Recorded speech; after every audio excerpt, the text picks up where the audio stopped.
आपका आज वीडियो में स्वागत और है। आज जो वीडियो हम लेकर आए उसका टाइटल है how Odisha became India's most influential state. तो चलिए देखते हैं ये वीडियो लेकिन से पहले इस वीडियो के चैनल का ओरिजिनल लिंक आपको हमारी वीडियो के डिस्क्रिप्शन मिल जाएगा। सब्सक्राइब के लाइक शेयर का फॉलो करेंगे चैनल को। उसके लगे मैं लोग चैनल का लिंक भी हमारी वीडियो के डिस्क्रिप्शन मिल जाएगा। सब्सक्राइब के लाइक शेयर का फॉलो करें। चलिए देख लेते हैं ये वीडियो। ओडिशा टूरिज्म की टैगलाइन है इंडियाज बेस्ट केप्ट सीक्रेट, और ये लाइन इसलिए एकदम परफेक्ट है क्योंकि ज्यादातर लोग इस स्टेट के बारे में ज्यादा कुछ जानते ही नहीं है। ये वो स्टेट है जहाँ पर 1999 में साइक्लोन आया था तो 10,000 से भी ज्यादा लोगों की जानें चली गई। लेकिन आज यूएन यहाँ के डिजास्टर मैनेजमेंट को एक अचीवमेंट बताती है। कभी इस स्टेट को भारत के गरीब स्टेट्स में गिना जाता था, लेकिन आज के दिन भारत में हॉकी के रिवाइवल में इस स्टेट की स्पॉन्सरशिप का सबसे बड़ा हाथ है। और आज के दिन यहाँ पर हॉकी और फुटबॉल के वर्ल्ड कप होस्ट हो रहे हैं। हजारों साल पुराने टेम्पल से लेकर भारत की लार्जेस्ट लेक वाला ये स्टेट बंगाल के साथ रसगुल्ला के ओरिजिन पर क्लेम कर सकता है, लेकिन खीर पक्का यहीं ओरिजिनेट हुई है। और यहाँ की सैंड आर्ट तो पूरे देश में वर्ल्ड फेमस हो चुका है। भारत के राष्ट्रीय गान में उत्कल और इतिहास में कलिंग नाम से फेमस भारत का ये मोस्ट अंडररेटेड स्टेट है ओडिशा। लास्ट कुछ ईयर्स में ये स्टेट देश के अंदर one of the fastest growing state बन चुका है। माइनिंग से लेकर मैन्युफैक्चरिंग, एचडीआई से लेकर एफडीआई, हर फील्ड में ओडिशा तेजी से आगे बढ़ रहा है। लेकिन ये जर्नी बहुत ज्यादा डिफिकल्ट थी और आज के इस वीडियो में हम इसी जर्नी को डिटेल में समझने की कोशिश करते हैं। आइए देखते हैं। The eastern Indian state of Odisha was hit by one of the most devastating cyclones in the region on 29th October 1999. As many as 10,000 people are reported to have died.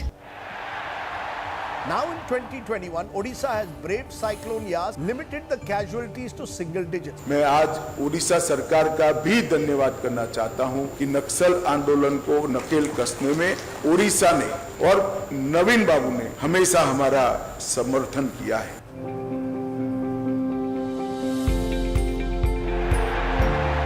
Hockey का तो मुझे idea था क्योंकि recent time में ही बात है हजारों साल पहले की, जब भारत के एक हिस्से में कुरुक्षेत्र की लड़ाई हो रही थी और उस टाइम पर एक बहुत पावरफुल किंगडम था कलिंगा, और उसके राजा कौरवों की तरफ से महाभारत में लड़ रहे थे। महाभारत के बाद आई क्षत्रिय डायनेस्टी और इसने कलिंगा की लॉस्ट ग्लोरी को रीस्टोर किया। पुराणों के हिसाब से एक के बाद एक 32 क्षत्रिय किंग्स ने यहाँ पर रूल किया। फिर इसके बाद यहाँ आई नंदा डायनेस्टी जिसकी टोटल 9 जनरेशन ने यहाँ पर रूल करा, और इस टाइम पर इस रीजन में काफी इकोनॉमिक प्रोग्रेस हुई। इन्होंने इस रीजन को फेमन से बचाने के लिए इरिगेशन प्रोजेक्ट भी शुरू किए थे। इस डायनेस्टी के टाइम पर जो कलिंगा था वो आज के ओडिशा से थोड़ा सा अलग है। इसमें बंगाल और बिहार के भी कुछ पार्ट्स आते थे। वैदिक टेक्स्ट के अकॉर्डिंग उस टाइम पर मेनली यहाँ पर ट्राइबल्स रहते थे, और आज भी आप देखो ओडिशा की 1/3 पॉपुलेशन ट्राइबल्स ही है। इसके बाद कलिंगा ने देखी भारत की अब तक की सबसे डेडलीस्ट वॉर, जब 261 BCE में मौर्यन सम्राट अशोक ने यहाँ पर अटैक कर दिया। 1 लाख लोगों की डेथ हुई इसमें, और अगले 110 सालों तक यहाँ पर मौर्यन एम्पायर रहा। अगले 1600 सालों तक यहाँ पर Jain empire, Gupta empire, eastern Ganga dynasty, बहुत सारी डायनेस्टीज आई, और यहाँ पर famous Lingaraj temple, Konark temple, Jagannath temple इसी ड्यूरेशन में बने। फिर इवेंचुअली 1568 में रिपीटेड इन्वेजन्स के बाद अफगान्स ने भी कुछ टाइम तक इस रीजन को कंट्रोल करा। तब जो ये रीजन था वो बंगाल सल्तनत के एकदम एज पर था, और इस पर अफगान ज्यादा ध्यान नहीं देते थे। ये लोग भी यहाँ पर ज्यादा टिक नहीं पाए, और फिर अकबर ने कलिंगा पर अटैक करा और इसे जीत लिया। और अगले 180 सालों तक यहाँ पर मुगल रूल था। मुगल रूल के अंडर भी अगर आप देखें जो पावर का सेंटर था वो दिल्ली और आगरा में था, और ये रीजन उससे बहुत दूर था, इसीलिए यहाँ पर उनका भी ध्यान नहीं गया। मुगल्स ने कलिंगा को एक तरह से ऑटोनॉमी दे रखी थी, वहां पर अपने किंग थे और वो अकबर के अंडर एक सबऑर्डिनेट की तरह रूल करते थे। क्योंकि मानसिंह यहाँ के गवर्नर थे तो जो यहाँ के टेम्पल्स थे उनको भी ठीक ठाक प्रोटेक्शन थी, लेकिन मुगल से कोई हेल्प नहीं मिलती थी। फिर 1751 में आए मराठास,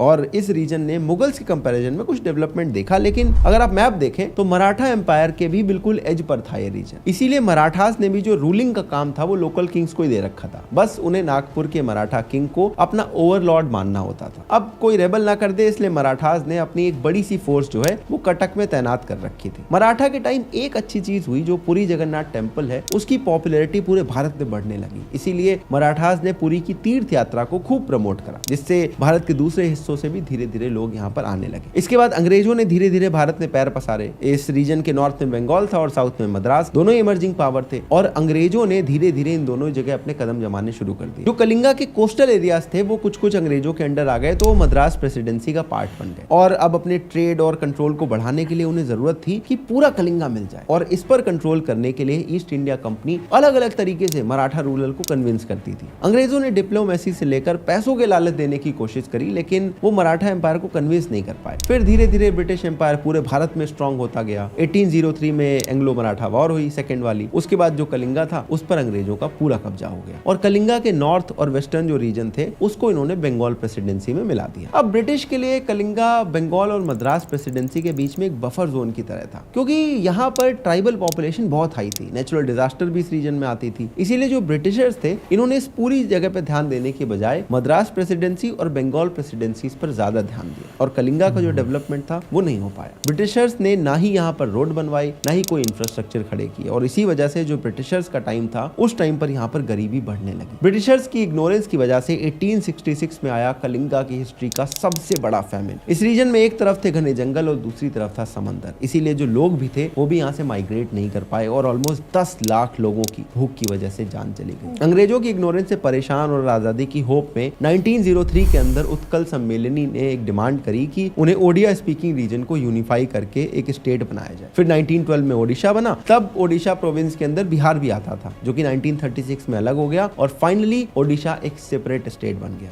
अब अफगान, मुगल, मराठा, ब्रिटिश ये सारे एम्पायर में आपने नोटिस किया होगा कि ओडिशा कभी स्ट्रेटेजिकली लोकेटेड नहीं था, इसीलिए रूल इस पे सबने किया लेकिन सिर्फ एक्सप्लॉइट करने के लिए, कभी डेवलपमेंट का काम नहीं हुआ। और इवेंचुअली अंग्रेजों का जो काला दौर था वो खत्म हुआ। 47 में भारत आजाद हुआ। उस टाइम पर ओडिशा को अगर आप देखें पूरे भारत में ये सबसे गरीब स्टेट्स में एक आता था। इनफैक्ट यहाँ इतनी गरीबी थी कि बाद में इंदिरा गांधी ने जो गरीबी हटाओ का नारा दिया था वो भी ओडिशा विजिट करने के बाद दिया था। इसका एक कारण ये था कि ओडिशा में शुरू से ही जो ट्राइबल पॉपुलेशन थी वो बहुत ज्यादा थी। जनरली ट्राइबल्स ऑप्रेस थे, इसलिए कोई लैंड या वेल्थ ओन नहीं करते थे और अंग्रेजों की इग्नोरेंस झेलते हुए स्टेट में कोई डेवलपमेंट या इंडस्ट्रीज भी नहीं सेटअप हो पाई। ऊपर से यहाँ पर साइक्लोन इतने आते थे कि जो कुछ भी बचा था वो इन्होंने तबाह कर दिया। ओडिशा में इतने साइक्लोन आते हैं कि आप एक सिंपल गूगल सर्च करके समझ सकते हो। पिछले 20 सालों में 10 मेजर साइक्लोन यहाँ पे अभी आ चुके हैं। इसीलिए सिस्टमैटिकली ओडिशा की एक लार्ज पॉपुलेशन गरीब रही और मेल न्यूट्रिशन होती चली गई। बेसिक डेवलपमेंट लेवल भी इस स्टेट में अपने बाकी पीयर स्टेट के कंपैरिजन में काफी कम थे। ये बात आपको डेटा में भी दिखेगी। 1951 के सेंसस के हिसाब से ओडिशा का लिटरेसी रेट सिर्फ 15% था, जो कि नेशनल एवरेज से काफी कम था। कंपैरिजन के लिए उस टाइम पर बंगाल का लिटरेसी रेट 24% था और मद्रास का 22%। लेकिन सरकार जानती थी कि एक चीज जिसकी ओडिशा में कोई कमी नहीं है वो है नेचुरल रिसोर्सेज। ओडिशा मिनरल्स का गोल्ड माइन है। ओडिशा में भारत का 98% क्रोमाइट, 33% आयरन, 52% बॉक्साइट और 24% कोल मिलता है और इसी का फायदा उठाने के लिए यहाँ पर शुरू हुई माइनिंग इंडस्ट्री। लेकिन गवर्नेंस प्रॉपर तरीके से ना होने की वजह से माइनिंग इंडस्ट्री से भी ज्यादा एक्सप्लॉइटेशन हुआ यहाँ पर। कुछ लोग तो अमीर हो गए लेकिन एक बहुत बड़ी पॉपुलेशन को कम दामों पर काम करने पे मजबूर होना पड़ा। इसके अलावा जो नेचुरल रिसोर्सेज थे उन्हें भी हद से ज्यादा एक्सप्लॉइट करना शुरू हो गया। इससे स्टेट में जो कुछ सिलेक्टेड लोग थे उनकी वेल्थ बढ़ रही थी और पूरे स्टेट में इनइक्वालिटी और ज्यादा बढ़ती चली गई। ओडिशा में करप्शन इतना हाई हो चुका था कि जब राजीव गांधी जी यहाँ पर गए तो उन्होंने बोला कि जब मैं 1 रुपए सेंटर से भेजता हूँ तो आपको सिर्फ 15 पैसे मिलते हैं और जो बाकी 85 पैसे हैं ये बीच में मिडिलमैन खा जाते हैं। माइनिंग के साथ साथ एग्रीकल्चर भी यहाँ पर शुरू से ही डोमिनेंट सेक्टर था। ओडिशा का जो एवरग्रीन मौसम है उसकी वजह से इसकी जो सॉइल है वो बहुत फर्टाइल है और मिनरल रिच है। क्योंकि ओडिशा में 70% से ज्यादा लोग एग्रीकल्चर से जुड़े हैं, इसलिए रिफॉर्म की यहाँ पर बहुत जरूरत थी। लेकिन यहाँ पर भी पॉलिसी पैरालिसिस थी, कोई लैंड रिफॉर्म नहीं हुआ। इसकी वजह से जो जमीनें थी वो छोटे छोटे टुकड़ों में बढ़ती चली गई और स्टेट में जो मार्जिनल वर्कर था वो बढ़ता चला गया। ओडिशा एक कोस्टल स्टेट भी है, 450 किलोमीटर लंबा कोस्ट है यहाँ पर, इसीलिए यहाँ पर जो साइक्लोन है वो कुछ ज्यादा आते हैं। इसकी वजह से भी जो डेवलपमेंट होता है वो भी खत्म होता जा रहा था। इनफैक्ट 1999 में जो साइक्लोन यहाँ पर आया था उसने इतनी तबाही मचाई कि इंफ्रास्ट्रक्चर को डिस्ट्रॉय करके 10,000 लोगों की जान ले ली। इस डिजास्टर ने ओडिशा को और पीछे धकेल दिया। ओडिशा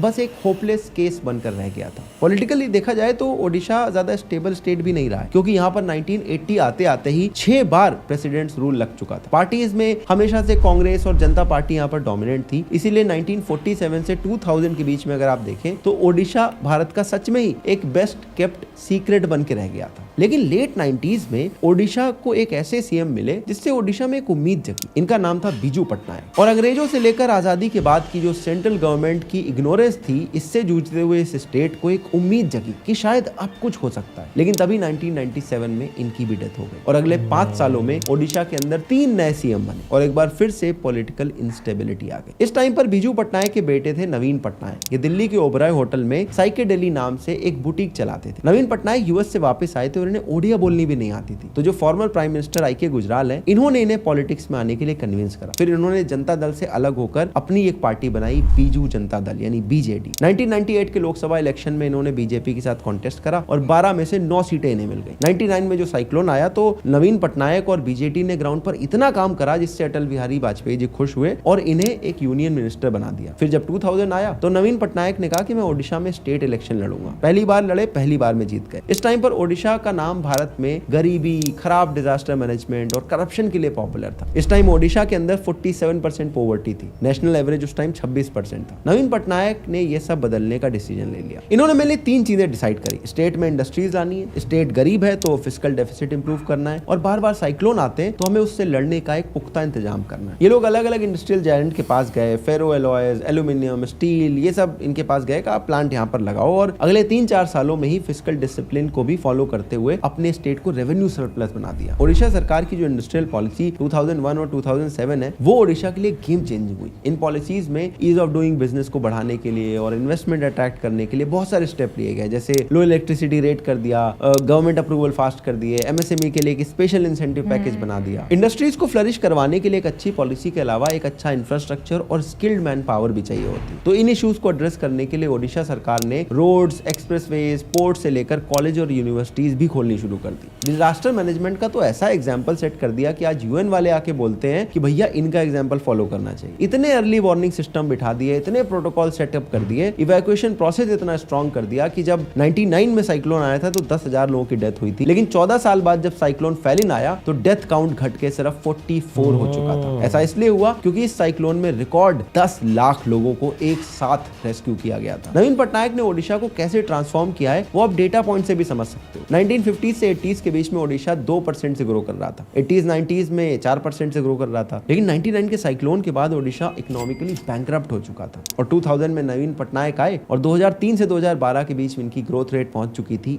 8% पर। 2016-17 तक इनकी ग्रोथ रेट 7% थी, लेकिन फिर भी ये नेशनल ग्रोथ रेट 6.7% से ज्यादा थी। और 2005 से 2012 के बीच में जो ओडिशा की पॉवर्टी थी उसमें भी 25% की कमी देखी गई। आज ओडिशा फुटबॉल और हॉकी के वर्ल्ड कप होस्ट कर चुका है। 5 T's पर फोकस करते हुए make in Odisha investor summit और गवर्नमेंट के सिंगल विंडो पोर्टल गो स्विफ्ट जैसे इनिशिएटिव के जरिए इन्वेस्टर्स को भी अट्रैक्ट कर रहा है। इससे हुआ यह कि जीएसडीपी में इंडस्ट्रीज का जो शेयर है वो सर्विस के बराबर पहुंच चुका है। और 2011 में पूरे भारत में ओडिशा ने सबसे ज्यादा फॉरेन डायरेक्ट इन्वेस्टमेंट को अट्रैक्ट किया था। 2020-22 के अंदर ओडिशा ने $50 बिलियन की एफडीआई अप्रूव की थी। इसके अलावा 2022 में ओडिशा गवर्नमेंट ने इन्वेस्टर्स को अट्रैक्ट करने के लिए दुबई में भी एक इन्वेस्टर समिट की थी। और इन्हीं सब रीजन की वजह से 2021-22 में ओडिशा की पर कैपिटा इनकम 16.8% से ग्रो हुई है। अब ये तो ही अच्छी बात है। नवीन एरा में ओडिशा ने बहुत ग्रोथ देखी है, लेकिन आज भी कुछ ऐसे रीजन और एरियाज हैं जहां पर गवर्नमेंट की पॉलिसीज चेंज नहीं ला पाई। ओडिशा का जो सदर्न केबी के रीजन है आज भी हंगर बेल्ट ऑफ इंडिया के नाम से जाना जाता है। इंडिया के पूरेस्ट रीजन्स में काउंट होता है। यहाँ पॉवर्टी इतनी एक्यूट और वाइड स्प्रेड है कि आधे से ज्यादा पॉपुलेशन बिलो पॉवर्टी लाइन में रहती है। इस रीजन में आज भी सीवियर ड्रॉट्स होते हैं। हालांकि इस रीजन की डेवलपमेंट के लिए 2003 से ही सेंट्रल गवर्नमेंट एक स्पेशल फंड देता है। स्टेट गवर्नमेंट ने भी 2007 के बाद से बीजू केबी के योजना के अंदर फंड एलोकेट किए, लेकिन फिर भी ये रीजन ज्यादा इंप्रूव नहीं कर पाया है। इसके अलावा मुझे लगता है Odisha should not be a best kept secret. Tourism के लिए यहाँ पर बहुत सारी अपॉर्चुनिटीज है और यहाँ की टूरिज्म इंडस्ट्री ग्रो करनी ही चाहिए। और ये जब ग्रो करेगा तो पुरी के अलावा बाकी भी जो ओडिशा के रीजन है वहां पर भी टूरिस्ट जाना शुरू करेंगे। एक और इशू जो ओडिशा के कुछ एरियाज को डेवलप नहीं होने दे रहा है वो है नक्सलिज्म। हालांकि नक्सलिज्म का जो इन्फ्लुएंस है ओवर द ईयर ओडिशा में कम हुआ है, लेकिन आज भी जो सदर्न और वेस्टर्न ओडिशा के कुछ डिस्ट्रिक्ट हैं वो इनसे अफेक्टेड है, जिसकी वजह से वहां पर कोई डेवलपमेंट प्रोजेक्ट ही नहीं जा सकता। इनफैक्ट खुद नवीन पटनायक ने 2021 में कहा था कि ओडिशा के 6000 से ज्यादा ऐसे गांव हैं जहां आज भी मोबाइल का एक्सेस या कनेक्टिविटी नहीं, और इसका भी मेन रीजन है नक्सलिज्म। लास्ट में मैं बस इतना कहूंगा कि भैया जो ओडिशा की सक्सेस स्टोरी है वो किसी मिरेकल से कम नहीं है, और भारत के जितने भी बाकी पिछड़े स्टेट हैं उन्हें यहाँ से एक इंस्पिरेशन लेनी चाहिए। ओडिशा भारत का एक राइजिंग स्टेट है। पिछले 20 साल की ग्रोथ यहाँ पर मॉन्यूमेंटल है। मैंने आपको इसके बारे में बताया, अब आपका फर्ज है कि आप इसे आगे शेयर करो। मैं आपसे मिलता हूँ एक और ऐसी इंटरेस्टिंग वीडियो में, तब तक के लिए अपना ध्यान रखना।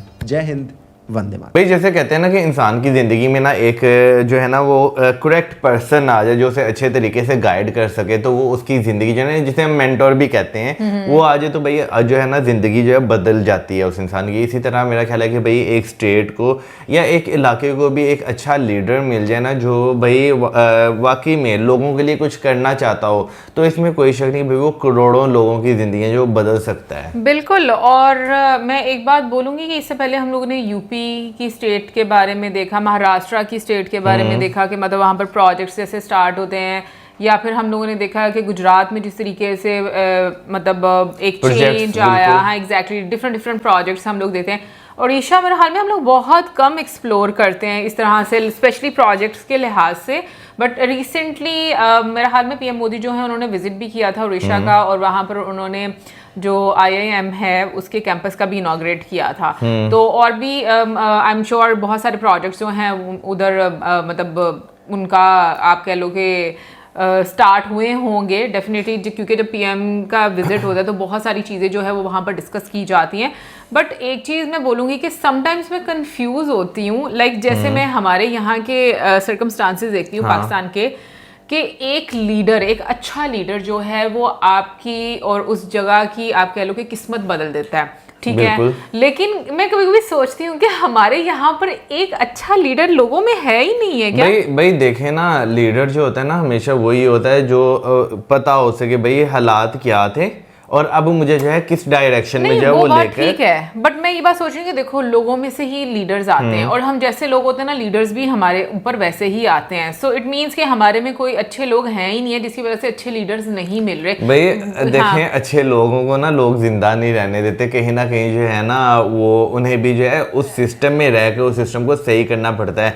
लेकिन मसला ये है ना कि हमारे यहाँ पर अगर बात करें ना हमारी पब्लिक सिस्टम सही करना चाहती है, ना वो लोग सही करना चाहते हैं। अभी जैसे उड़ीसा का हम लोग देख रहे हैं, एक बैकग्राउंड बताया, इतनी इन्वेजन्स भी हुई, और लेकिन उसके बावजूद भी ये जो एक जगह है वो काफी इग्नोर रही। लाइक यहाँ पर किसी ने भी बहुत ज्यादा अपने रिसोर्सेज, अपना टाइम जो है वो इन्वेस्ट नहीं किया। बिल्कुल। वैसे देखा ना, सॉरी आपको मैंने इंटरप्ट कर दिया। आप देखें ना कि मौर्यन एम्पायर यहाँ पे आई, फिर उसके बाद आपको मुगल्स देखने को मिलते हैं, फिर उसके बाद आपको महाराष्ट्र जो मराठा एम्पायर जो है वो भी जो है आपको यहाँ पर जो है वो देखने को मिलती है। लेकिन जो है आप देखिए टाइम टू टाइम जो है वो चीज़ें जो है वो बदल जाती हैं, ठीक है। हर टाइम हुकूमत एक इंसान की नहीं रहती, लेकिन सबसे बड़ी चीज़ ये रहती है कि वो उस इलाके को जो है ना वो ग्रो किस तरह करवाता है। तो आपको ये चीज़ जो है ना वो देखने को मिलती। शायद हो सकता है कि जो रूल करने वाला एरिया था वो काफ़ी ज़्यादा दूर हो, क्योंकि हिंदुस्तान की अगर बात की जाए अभी की तो चलें, अब तो आपको इंडिया जो है वो जो इंडियन सब कॉन्टिनेंट है वो 5-6 कंट्रीज में नज़र आता है, ठीक है ना। लेकिन पहले की अगर बात करें जाए बहुत बड़ा था, पूरी एक ही कंट्री थी। तो आप देखिए उस टाइम कितना मुश्किल होता होगा। बिल्कुल, और उस टाइम पर कम्युनिकेशन गैप भी बहुत ज्यादा थी। वही ना, कम्युनिकेशन गैप की वजह से मुझे लगता है कि ज्यादा प्रॉब्लम्स भी होती थी। बट मैं ये बात कह रही हूँ कि फिर भी जिस तरीके से उन्होंने साइक्लोन को लेकर मतलब अगर हम बात करें तो एक टाइम पे 10,000 लोगों की जान गई, और फिर 43, तो ये बहुत बड़ा एक आंकड़ा है। देखिए बात फिर जो है ना वहीं पर आ जाती है कि आम लोगों में से जो है ना एक इंसान जब उठकर आता है जो वाकई भाई लोगों की भलाई चाहता है, लोगों के लिए काम करना चाहता है, तो वो फिर जो है चेंज भी जो है वो लेकर आता है। बेशक वो पॉलिसीज की मदद से लेकर आए, बेशक वो जो है क्या नाम है फाइनेंशियली अगर देखा जाए अपनी स्टेट को जो है बेहतर करे, तो भाई आपको जो है एक चेंज जो है वो नजर आता है। बिल्कुल। और जैसे हॉकी स्टेडियम को लेकर बात की गई बीच में, तो मतलब हॉकी के मैचेस भी हुए थे, आई थिंक लास्ट ईयर में ही हुए थे।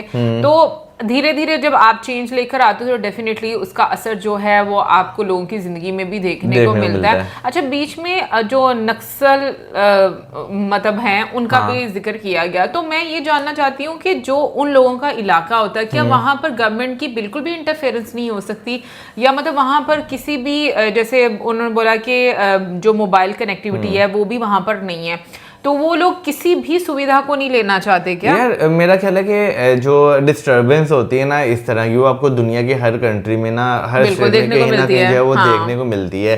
अभी ये जो है आप बात करते हैं ना, तो उसमें जो है ना आपके वहाँ के जो छोटे छोटे लोकल नेता होते हैं उनकी बहुत ज़्यादा जो है ना मुझे इन्वॉल्वमेंट महसूस होता है, मुझे महसूस होता है कि उनकी जो है ना काफ़ी ज़्यादा जो है ना इसमें इन्वॉल्वमेंट होती है कि वो हालात को जो है ना अपने मुताबिक हमेशा ढालना चाहते हैं। कि जहाँ तक हम लोग वेब सीरीज और इस तरह के मीडियम में देखते हैं तो अब मे बी वहाँ पर ज़्यादा ड्रामेटाइज करके बताया जाता है या क्या वहाँ पर रियलिटी होती है, लेकिन ये है कि ये चीज़ ज़रूर दिखाई जाती है, कुछ ना कुछ लोगों की इन्वॉल्वमेंट ज़रूर रहती है।